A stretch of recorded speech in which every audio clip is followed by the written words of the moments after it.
میں نے پاتالی چڑیل سے رحم طلب انداز میں کہا، پاتالی مجھے معاف کر دو، مجھ سے غلطی ہو گئی تھی کہ میں اپنی بہن کو تمہاری عذاب سے نجات دلانے کے لیے کامنی کے پاس چلا گیا۔ چڑیل پاتالی نے جیسے ہی میری بات سنی انسنی کر دی۔ اس نے الٹا مجھ سے سوال کیا، کیا زندگی میں تمہیں کبھی کسی نے گولی سے مارا ہے؟ کیا کبھی کسی نے تم پر گولی چلائی ہے؟ اگر نہیں چلائی تو آج تم اس کا بھی مزہ چکھ لو گے۔ اب میں تمہیں قتل ہونے والے تماش بین کے جسم میں داخل کر رہی ہوں۔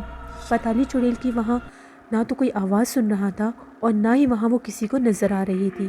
طوائف اس طرح مجرا کر رہی تھی اور تماش بین اسی طرح اس کو داد دے رہے تھے اور نوٹ نچھاور کر رہے تھے۔ پاتالی چڑیل نے ایک بھیانک کہکا لگا کر اپنی چیخ نما ڈراؤنی آواز میں کچھ پڑھا اور مجھے اپنی مٹھی میں بند کر لیا۔ اس کے ساتھ ہی مجھے ایک ہلکا سا جھٹکا لگا اور میں نے آنکھیں بند کر لیں اور میری آنکھیں اپنے آپ ہی بند ہو گئیں۔ جب میری آنکھیں کھلی تو میں طوائف کا مجرا دیکھ رہا تھا۔ میرا اپنا جسم قتل ہونے والے تماش بین کے جسم میں تحلیل ہو گیا تھا۔ تماش بین طوائف پر نوٹ نچھاور کر رہے تھے اور مجھے بھی محسوس ہو رہا تھا کہ میں بھی نوٹ پھینک رہا ہوں۔ وہ اپنے آگے رکھے ہوئے گلاس میں شراب ڈال کر پینے لگا اور مجھے محسوس ہو رہا تھا کہ وہ شراب میں پی رہا ہوں۔ تماش بین گانا سنتے ہوئے سر ہلا کر جھومتا تو مجھے محسوس ہوتا میرا سر ہل رہا ہے۔ تماش بین کو ایک لمحے کے لیے بھی محسوس نہیں ہو رہا تھا کہ اس کے جسم میں کسی دوسرے کی روح حلول ہو گئی ہے، لیکن مجھے پوری شدت سے محسوس ہو رہا تھا کہ تماش بین کے اندر ہوں اور اس کا جسم میرا جسم بن چکا ہے۔ اس کا مطلب یہ تھا کہ تماش بین قتل ہوگا اور قتل ہونے کے عذاب سے میں گزروں گا، یہ نہیں گزرے گا۔ چڑیل کا یہی مقصد تھا اور مجھے اس اذیت کا مزہ چکھانے کے لیے اس نے میرے جسم کو اس کے جسم میں داخل کر دیا تھا۔ قتل ہونے کے دردناک عذاب سے بچنے کے لیے میں بس یہی کر سکتا تھا کہ وہاں سے بھاگ جاؤں، مگر میں نے محسوس کیا کہ اس تماش بین کی مرضی کے بغیر میں وہاں سے بھاگ بھی نہیں سکتا تھا۔ اس کا جسم ضرور میرا جسم بن چکا تھا، مگر اس کے جسم پر حکم تماش بین کا ہی چل رہا تھا، میرا نہیں۔ میں نے سوچا کہ تماش بین کو کسی طریقے سے بتا دینا چاہیے، تھوڑی دیر بعد قتل ہو جائے گا، اس لیے وہاں سے بھاگ جائے۔ میں نے اپنی آواز میں اونچی آواز میں بول کر کہا، یہاں سے بھاگ جاؤ، موت تمہارے سر پر آن کھڑی ہے، بھاگ جاؤ یہاں سے۔ لیکن مجھے اپنی آواز واپس سنائی دینے لگی اور تماش بین کو میری آواز نہیں سنائی دے رہی تھی۔ وہ آگے بڑھ کر طوائف پر نوٹ لٹا رہا تھا۔ اتنے میں سامنے بیٹھے ہوئے دوسرے تماش بین نے اٹھ کر طوائف کو بازو سے پکڑا اور اپنی طرف کھینچتے ہوئے کہا، ہم اب تمہارا مجرا سننے آئے تھے، بس یہی سننا ہے ہمیں، اور کچھ نہیں چاہیے۔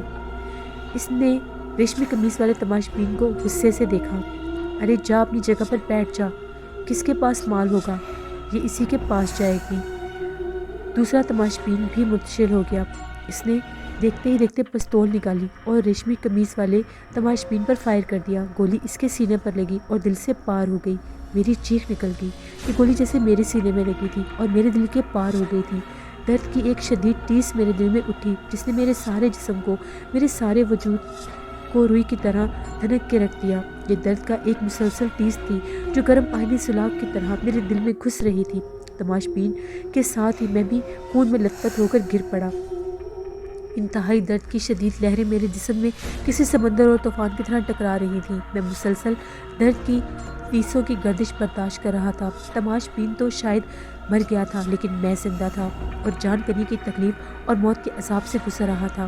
میں اس لیے زندہ تھا کہ مجھے مرنا نہیں تھا، صرف موت کی تکلیف اٹھانی تھی، موت کی اذیت برداشت کرنی تھی۔ اس اعتبار سے میں مسلسل مر رہا تھا۔ میری حالت قابل رحم تھی، میں مر کر بھی زندہ تھا۔ میرے حلق سے شدید درد سے مسلسل چیخیں نکل رہی تھیں، مگر میری چیخیں کوئی نہیں سن رہا تھا۔ میرے ارد گرد خون ہی خون تھا۔ طوائف چیخیں مارتی ہوئی وہاں سے بھاگ گئی، تماش بین بھی بھاگ گئے۔ بازار میں شور مچ گیا کہ اوپر خون ہو گیا ہے، لوگ اوپر آئے۔ میں نے انہیں چیخ چیخ کر کہا، میں نہیں مرا ہوں، میں زندہ ہوں، مجھے ہسپتال لے جاؤ، مگر وہاں پر کوئی بھی میری آواز نہیں سن سکتا تھا، نہ مجھے دیکھ سکتا تھا۔ وہ صرف تماش بین کی لاش کو دیکھ رہے تھے جو ٹھنڈی ہو گئی تھی اور خون میں لت پت پڑی تھی۔ انتہائی شدید درد کی لہریں میرے جسم کو چھو رہی تھیں۔ جس تماش بین کے جسم میں پاتالی چڑیل نے مجھے داخل کر دیا تھا وہ تو موت کی اذیت سے نجات حاصل کر چکا تھا، لیکن میں اس اذیت سے مسلسل گزر رہا تھا۔ میری کوئی نجات نہیں تھی۔ میں مردہ تماش بین کی پتھرائی ہوئی آنکھوں سے سب کچھ دیکھ رہا تھا۔ میرے حلق سے ایسی تکلیف دہ آوازیں نکل رہی تھیں جن کو کوئی بھی نہیں سن رہا تھا۔ اتنے میں پولیس آ گئی۔ انہوں نے میری لاش کو، یعنی تماش بین کی لاش کو اٹھایا اور گاڑی میں ڈال کر ہسپتال پہنچا دیا۔ ہسپتال کے مردہ خانے میں تماش بین کی لاش کو اسٹریچر پر ڈال دیا گیا۔ میری حالت بہت ہی بد نصیب انسان کی تھی جس کی جان حلق میں آ کر اٹکی ہوئی تھی۔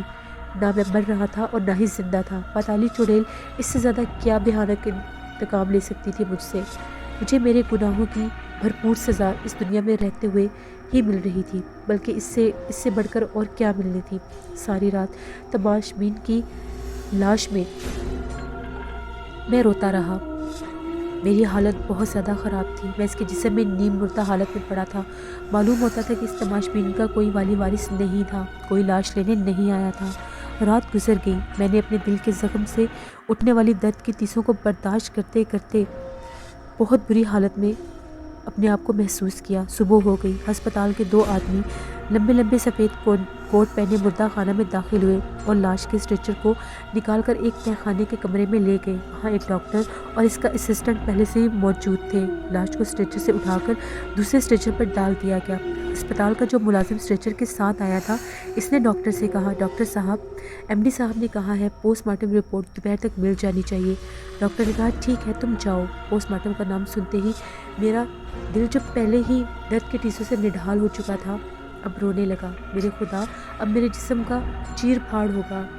میں اس جسم میں کیسے باہر نکلوں؟ میں قتل ہونے والے تماش بین کے مردہ جسم کے اندر تھا۔ میرے احساسات زندہ تھے اور وہ میرا ہی جسم تھا۔ میرا جسم اس کے جسم میں زندہ تھا جس کا ڈاکٹر نے پوسٹ مارٹم کرنا تھا۔ میرے ہونٹ بند تھے، آنکھیں پتھرائی ہوئی تھیں، جسم بے حس و حرکت تھا، مگر میرے اس مردہ جسم میں بھی اگر کوئی چیز چھو جاتی تھی تو مجھے اس کا لمس محسوس ہوتا تھا۔ مردے کی پتھرائی ہوئی آنکھوں کے پیچھے میری آنکھیں کھلی تھیں اور وہ میں سب کچھ دیکھ رہا تھا جو میرے ساتھ ہو رہا تھا۔ میں اگر چیخ بلند کرتا تو مجھے باقاعدہ اس کی آواز سنائی دیتی تھی۔ اگر میرے ہونٹ بند تھے مگر میری چیخیں سوائے میرے اور کوئی نہیں سن رہا تھا، وہ صرف میرے کانوں تک ہی پہنچ رہی تھیں۔ ڈاکٹر کے اسسٹنٹ نے وہ میز اسٹریچر کے قریب کر دی جس پر چھریاں، چھوٹی چھوٹی اور چھریاں پڑی ہوئی تھیں، چمکیلی آریاں پڑی ہوئی تھیں اور نشتہ رکھے ہوئے تھے۔ ڈاکٹر مردے کا پوسٹ مارٹم بڑی بے رحمی سے کرتے ہیں، اس لیے انہیں نہیں پتا ہوتا کہ مردے کو کس تکلیف سے گزرنا پڑتا ہے، لیکن انہیں کوئی بتانے والا نہیں کہ اس مردہ جسم میں میری روح زندہ تھی، میرا احساس زندہ تھا۔ میرے خدا، پاتالی مجھے کس قدر ہولناک انتقام سے گزار رہی ہے۔ میرے جسم پر ایک اور قیامت ڈھائی جا رہی ہے۔ ڈاکٹر کے اسسٹنٹ نے میرے سارے جسم پر لال رنگ کی کوئی دوائی لگائی۔ ڈاکٹر نے آری ہاتھ میں پکڑ لی اور ایک ہاتھ سے لاش کے پیٹ کو دبانے لگا۔ مجھے ایسے محسوس ہو رہا تھا جیسے وہ میرے پیٹ کو دبا رہا ہے۔ میں نے چیخ کر کہا، ڈاکٹر میں مرا نہیں ہوں، میں زندہ ہوں، میں زندہ ہوں۔ اس جملے کو دہرا کر میرا حلق خشک ہو گیا، لیکن ڈاکٹر کو کوئی اثر نہیں ہوا، نہ ہی اس نے میری آواز سنی، نہ ہی اس پر کوئی اثر ہوتا تھا۔ وہ میری آواز سن ہی نہیں رہا تھا اور میرے ہونٹ ہل رہے تھے۔ وہ دیکھتا تھا کہ مردہ تو ابھی زندہ ہے۔ جو آری ڈاکٹر کے دوسرے ہاتھ میں پکڑ رکھی تھی، اس کے ساتھ بجلی کی تار لٹک رہی تھی۔ یہ بجلی سے چلنے والی آری تھی۔ اس نے ایک بٹن دبایا، زونگی آواز آری کو گول گول چکر سے تیزی سے گھمانے لگی۔ ڈاکٹر نے سب سے پہلے لاش کے پیٹ پر آری رکھی اور اسے دائیں سے بائیں گول گھما ڈالا۔ میرے حلق سے ایسی چیخ نکلی کہ اگر کوئی انسان سن لیتا تو اس کے کان کے پردے پھٹ جاتے۔ ڈاکٹر اپنے کام میں لگا ہوا تھا جیسے کسائی بکرے کا گوشت کاٹتا ہے۔ یہ آری چلاتا گیا، جہاں دونوں طرف پسلیاں آ کر ملتی تھیں وہاں سے لاش کو اوپر حلق تک کاٹ ڈالا۔ درد کی شدت میری برداشت کی آخری حد تک پہنچ گئی تھی، لیکن میں بے ہوش نہیں ہو رہا تھا۔ اگر میں عام حالت میں ہوتا تو پہلی بار ہی میرے پیٹ میں آری جاتی تو میں بے ہوش ہو چکا ہوتا، لیکن یہ میری عام حالت نہیں تھی۔ مجھے زندگی اور موت کے درمیان میں لٹکایا گیا تھا۔ ڈاکٹر نے لاش کی پسلیوں کے نیچے ہاتھ ڈال کر ایک جھٹکے سے دل جسم سے الگ کر کے باہر نکال لیا۔ ڈاکٹر کے دستانے خون میں لت پت تھے۔ اس نے اس دل کو اسسٹنٹ کو دکھاتے ہوئے کہا، گولی سامنے کی طرف فائر ہوئی تھی، یہ دیکھو دل پر سامنے کی جانب سوراخ ہے، لیکن پیچھے کی جانب دل کی بوٹیاں اڑ گئی تھیں۔ اس کے بعد آری سے डॉक्टर ने लाश की खोपड़ी को एक तरफ से चीर डाला और उसका ऊपर वाला हिस्सा अलग कर दिया। मेरा जिस्म मुर्दा था मगर मेरी रूह शिद्दत दर्द से लरस रही थी। डॉक्टर ने दिमाग का कुछ हिस्सा निकाल कर सिपरेट से भरे हुए एक शीशे के मर्तबान में डाल दिया। इस तरह मेरा दिल भी एक मर्तबान में डाल दिया गया मगर मेरे गुर्दे काट कर अलहदा कर दिए गए। इन्हें फिर सिपरेट से भरी हुई बोतलों में डाल दिया गया। असिस्टेंट तख्ती पर लिखते हुए कागज़ पर लिखता जा रहा था। डॉक्टर ने पोस्टमार्टम की कार्रवाई ख़त्म कर दी। मेरे जिस्म का एक एक ज़रा जैसे ज़ख्म बनकर दुख रहा था। मैं सर से पाँव तक दर्द की एक लहर बन गया था जो मेरे जिस्म से, मेरी रूह से बार बार टकरा रही थी और मेरी चीखें निकल रही थी। इसके बाद डॉक्टर और इसके असिस्टेंट ने मिलकर मेरे पेट को लंबे लंबे टांके लगाकर सी दिया। इस तरह मेरे सर के ऊपर मेरे सर के ऊपर ही काट कर अलग खोपड़ी को दोबारा टांके लगाकर जोड़ दिया गया। डॉक्टर ने अपने दस्ताने उतार कर एक तरफ रख दिए और अपने असिस्टेंट से कहा कि इसे बाहर लेकर जाओ, रिपोर्ट अभी मेरे पास ले जाओ। थोड़ी देर के बाद असिस्टेंट बाहर चला गया। इसके बाद अस्पताल के पहले वाले दोनों मुलाजिम अंदर आए और मेरी कटी फटी लाश को मेज़ पर उठाकर स्ट्रेचर पर डाला और मुर्दा खाने में लाकर बंद कर दिया। मेरी रूह पर दर्द और अजियत के आरे चल रहे थे। मैं कर्रा रहा था। मेरी चीखें ख़त्म हो चुकी थी, आंसू ख़त्म हो चुके थे। सिर्फ एक लंबी कराह मेरी रूह के अंदर रह गई थी और वही मेरे हलक से निकल रही थी। ये इतनी डरावनी कराह थी कि जैसे कोई चुड़ैल मौत के फंदे में फंसकर करा रही हो। अचानक मुझे धुएं की कड़वी बू महसूस हुई। मैं लाश के अंदर जिंदा था मगर लाश की गर्दन हिलाकर दाएं बाएं नहीं देख सकता था। फिर एकदम मेरे सामने स्ट्रेचर की पांति की जानिब मनहूस पाताली चुड़ैल नमूदार हुई। इसकी आंखों में अंगारे दहक रहे थे। सर के बालों और जिस्म से धुएं की लहरें उठ रही थीं। मैंने चिल्लाकर कहा, मनहूस चुड़ैल, अभी तक तेरा कलेजा ठंडा नहीं हुआ, अब मेरी जान बख्श दे। पाताली ने एक बेहाने कहका लगाया और कहने लगी, नहीं, अभी नहीं, अभी मेरे दिल की आग ठंडी नहीं हुई, अभी तुम्हें एक और मौत का मज़ा चखना है। इसने एक और कहका लगाया और हाथ मुर्दे के सीने की तरफ बढ़ाकर अपना हाथ इसके सीने के अंदर दाखिल कर दिया। इस वक्त मेरी आंखें अपने आप बंद हो गईं और मौत की दर्दनाक अजियत से भी मुझे छुटकारा मिल गया। मैंने महसूस किया मैं एक बार फिर पाताली चुड़ैल की मनहूस मुट्ठी में बंद हूँ और मुट्ठी के बाहर तेज़ हवाओं का और आंधियों का शोर मचा हुआ है। मैं अंधेरे में अपने आप को देख नहीं सकता था। मैंने अपने जिस्म पर हाथ फेरा तो मुझे महसूस हुआ मैं अपने इंसानी जिस्म में वापस आ गया हूँ, लेकिन मेरा जिस्म एक अंगूठे के बराबर छोटा हो चुका था। मेरी आंखों में आंसू आ गए थे और मैं घुटनों में सर देकर बैठ गया था। इसकी मुट्ठी के अंदर बंद बैठा हुआ था। इसके बाद मुझे नींद बेहोशी की कैफियत तारी हो गई और कुछ देर के बाद मुझे होश नहीं आया कि मैं कहाँ हूँ और कहाँ नहीं। होश आया तो मैं पहले की तरह शीशे की बोतल के तह में बंद पड़ा था।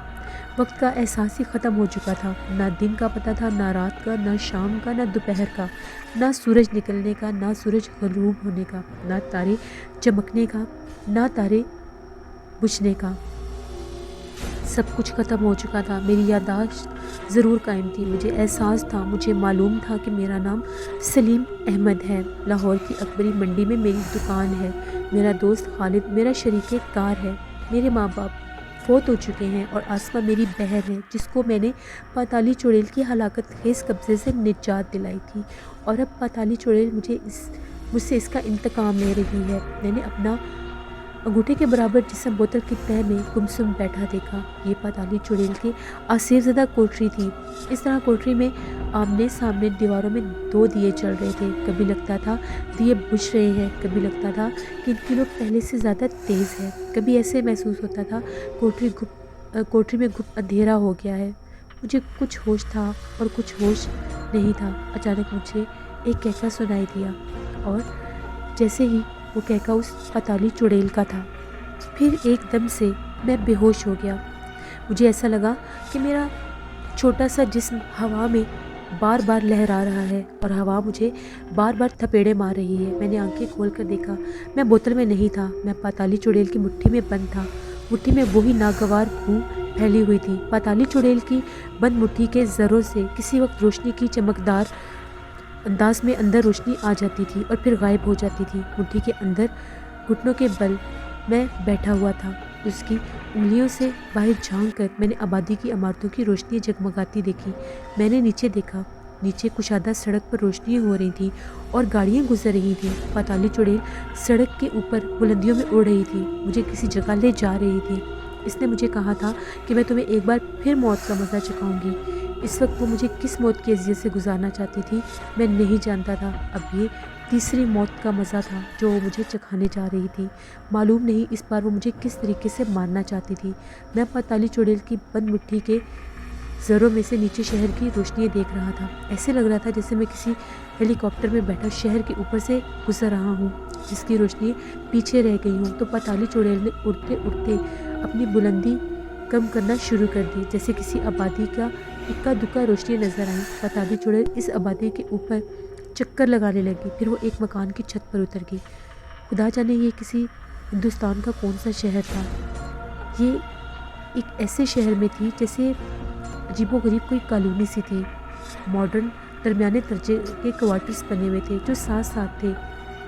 जिस घर के ऊपर पाताली चुड़ैल उतरी थी इस मकान में औरतों के रोने और बहन करने की आवाज़ें आ रही थीं। इस मकान में कोई मर गया था। पाताली ने मुट्ठी बंद कर रखी थी, मुट्ठी की उंगलियों की दर्स में से बाहर झांक कर देख रहा था। पाताली चुड़ैल ने मकान की छत पर सहन में छलांग लगा दी तो एकदम नीचे गिरने के बजाय आहिस्ता आहिस्ता नीचे उतर रही थी। सहन में रोशनी हो रही थी। इस रोशनी में बांस जोड़कर घर बनाया हुआ था और एक लंबा सा दरवाज़ा दिखाई दे रहा था। मैं समझ गया कि ये किसी हिंदू का घर है। यहाँ किसी की मौत वाक़ई हो गई है और सहन में मुर्दे को शमशान घाट ले जाने के लिए भोपान तैयार किया जा रहा है। मुसलमान मैयत को ले जाते हैं तो एक मखसूस चारपाई पर डालकर इसके ऊपर सब्ज़ चादर से ढांप कर ले जाते हैं। इसे जनाजा कहा जाता है। हिंदू अपने जलाने के लिए शमशान घाट में बांसों से जोड़कर बनाए हुए जैसे स्ट्रेचर पर होता है उसे भोपान कहते हैं। चुनाचे जब किसी हिंदू का मुर्दा शमशान की तरफ ले जाया जा रहा होता है तो इसको भोपान कहा जाता है। पाताली चुड़ैल मुझे मकान के इस कमरे में ले गई जहां औरतें बैन कर रही थीं और दबी दबी दर्दनाक आवाज़ें आ रही थीं। मैंने देखा मुर्दा औरत कमरे में पड़ी हुई थी। ना सिर्फ इसका मुंह नंगा था, बाकी सारा जिस्म रेशमी कपड़े से ढका हुआ था। हिंदुओं के घर में जब कोई मरता है तो इसे फ़ौरन चारपाई या पलंग पर उठाकर डाल देते हैं। ये इनका अकीदा है कि अगर मरने के बाद 1 मिनट भी मुर्दा चारपाई पर पड़ा रहे तो बदबू इस घर को चिमट जाती है और घर वालों को फिर डराती है और तंग करती है जब तक इस घर में कोई और ना मर जाए। मुर्दा ख्वाह किसी अमीर का हो या गरीब का हो, वहाँ के प्रधानमंत्री का हो, इसकी जान इसके पलंग पर उठाकर फ़ौरन ज़मीन पर डाल देते हैं। जब इसकी जान निकल जाती है, इस घर में किसी औरत की मौत वाक़ई हुई थी और इसका मुर्दा फर्श पर पड़ा हुआ था। इसके गिर्द औरतें बैठी बैन कर रही थी। मैंने एक नज़र मुर्दा औरत को देखा। औरत नौजवान लड़की थी। इसके मुर्दा जिस्म पर सुर्ख रेशमी चादर डाल रखी थी। अभी इसकी शादी नहीं हुई थी और ये भी मालूम था कि अगर कोई कवारी हिंदू लड़की मर जाए तो इसके जिस्म को सुर्ख रेशमी चादर में लपेटकर शमशान घाट ले जाया जाता है। चुड़ैल लड़की का मुर्दा जिस्म के पाँव की तरफ खड़ी थी। इसने मुट्ठी खोल दी, मुझे इस तरह 2 उंगलियों की चिमटी में पकड़ लिया और देखती हुई आंखों से अपने करीब लाकर बोली, अब मैं तुम्हें इस तीसरी मौत का मज़ा चखाऊंगी। ये अग्नि की मौत होगी। पाताली ने एक कहका लगाया और मुझे दोबारा मुट्ठी में बंद करके नौजवान लड़की के मुर्दा जिस्म में डाल दिया। मैं पाताली चुड़ैल के रहम करम पर था। मैं सवाई किस्म किस्म की मौत की अजियत का मज़ा चखने के अलावा और कुछ नहीं कर सकता था। मुर्दा लड़की के जिस्म में दाखिल होते ही मुझे जो पहला एहसास हुआ वो ये था कि मेरी टांगें, बाजू, हाथ सब कुछ इस लड़की के जिस्म में हलूल कर दिए गए हैं। सिर्फ मेरा दिमाग मुर्दा लड़की के दिमाग से अलग था। लड़की के मुर्दा जिस्म को कुछ महसूस नहीं हो रहा था, लेकिन मुझे सब महसूस हो रहा था। इसकी टांगों को, बाजू को, इसके सारे जिस्म को मैं महसूस कर रहा था। ये टांगें, हाथ, पाँव, बाजू इस लड़की के थे, लेकिन एहसास मेरा था। ये एक इंतहाई अजियतनाक एहसास था। मुर्दा लड़की की आंखें पथराई हुई थी, लेकिन इन पथराई हुई आंखों के पीछे मेरी बैनाई जिंदा थी। मैं वहाँ सब कुछ देख रहा था। मुर्दे के पाँव की जानिब पहले पाताली चुड़ैल खड़ी थी और वहाँ से गायब हो चुकी थी। अब मुझे इस मुर्दा लड़की के साथ चिता की आग में जलना था और ये एक बहुत बड़ी अलमनाक मौत का तजर्बा था जिससे वो मुझे गुजारना चाहती थी। ये आग में जलने वाली मौत थी। थोड़ी देर के बाद मुर्दा लड़की को उठाकर बांस के स्ट्रेचर यानी भोपान पर डाल दिया गया और इसके रिश्तेदार इस भोपान को उठाकर शमशान घाट की तरफ चल पड़े। वो रास्ते में बोलते जा रहे थे, वो सारे नारे लगाते जा रहे थे, किसी शय की हकीकत और किसी शय की सच्चाई। हम सब ये लफ्ज़ आम बोलते हैं, जैसे इस जड़ी बूटी को घोंट कर इसका सत निकाल कर पी जाओ, अब इस शख्स को सत बाकी नहीं रहता, यानी इसकी असल ताकत बाकी नहीं रहती। मेरी भी असल ताकत खो चुकी थी। मेरे इख्तियार में सवाए अल्लाह ताला से अपने गुनाहों की माफ़ी मांगने के और कुछ नहीं था।